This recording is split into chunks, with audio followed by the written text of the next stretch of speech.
Yeah, so in terms of our relationship with the well, my wife and I moved to Abilene in 2015, and I started teaching. And pretty much right away, we started going to the well. They had just started. I think they were a year old at that point. And we just started attending, made some friends, started going to GC, wanted to get more involved, became members and volunteers. And then in 2018, had a conversation with the pastors and had been feeling led towards church planting and doing a residency. And so I wanted to get more information about that. And they really just kind of laid it out and gave me all the opportunity to say yes and fundraise and jump on staff. And so I started that in 2019.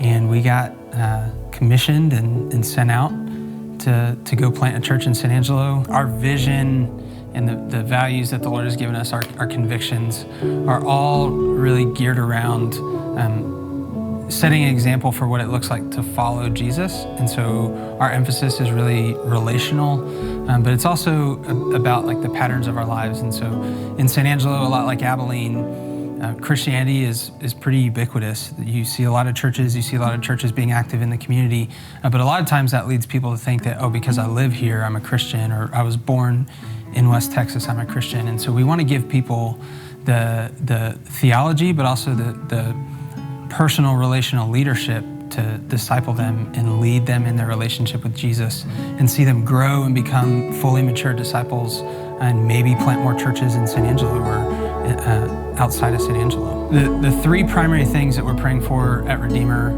one is revival in San Angelo. We see that the Lord is moving in a lot of the churches in town and just really preparing a harvest for us. And we come in and we're welcomed into the town by a lot of other churches, and our relationships are strong. And so we see that coming out of the pandemic, the season that we're at, and the struggles that we've had as a community, the Lord is really preparing people's hearts. And so we're praying for revival in San Angelo, that the Spirit would fall and disciples would be made.